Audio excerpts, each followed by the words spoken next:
seorang jurnalis wanita datang ke medan perang untuk melakukan wawancara. Namun tanpa sengaja kakinya menginjak ranjau darat, dan ia membeku karena ketakutan. Ia tidak tahu harus berbuat apa. Saat itu, seorang tentara melihatnya. Ia berteriak keras, "Jangan bergerak sama sekali." Kemudian, tentara itu perlahan mengeluarkan pisaunya dan mulai membersihkan tanah di bawah kaki sang jurnalis. Tak lama kemudian, sumbu ranjau mulai terlihat. Tentara itu melihat bahwa gadis tersebut berdiri di atas sebuah ranjau besar, dan di sekitarnya terdapat 5 ranjau kecil. Sedikit saja kesalahan bisa memicu ledakan. Karena ketakutan, tubuh gadis itu sedikit bergerak. Sang tentara dengan sigap memegang sepatunya, menekannya dan berkata, "Jangan bergerak." Ia mencoba menenangkannya lalu bertanya, "Jika kamu harus berlari, seberapa jauh kamu bisa berlari dalam 5 detik?" Gadis itu menjawab, "Aku tidak tahu." Tentara itu berkata, "Aku bisa memberimu waktu 5 detik, supaya meskipun kamu bergerak, ranjaunya tidak langsung meledak." Kemudian, ia perlahan mengeluarkan tang dan bergerak menuju kabel ranjau tersebut. Kini, nafas mereka berdua tertahan. Hidup dan mati bergantung pada saat itu. Akhirnya, sang tentara memotong kabel ranjau itu. Ia segera berdiri, menggenggam tangan gadis itu, dan mereka berdua langsung berlari.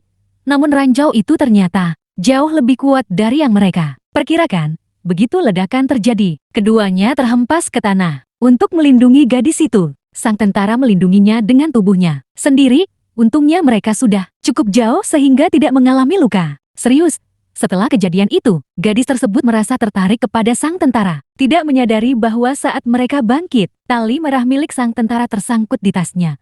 Sebelum berangkat, menjalankan misi berikutnya, gadis itu diam-diam memotret sang tentara. Tak lama, tugasnya di medan perang pun selesai, dan ia harus kembali. Saat bus mulai berangkat, ia baru menyadari adanya tali merah di tasnya.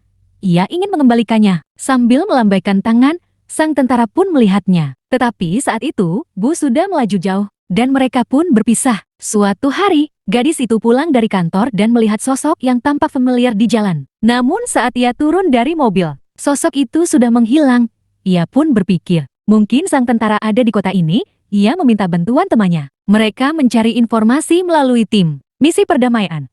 Temannya memberikan sebuah kartu nama. Gadis itu pun pergi ke kantor yang tertera. Ia sempat mengira pria di depannya adalah tentara itu, tapi setelah menatap matanya, ia tahu bahwa itu bukan dia.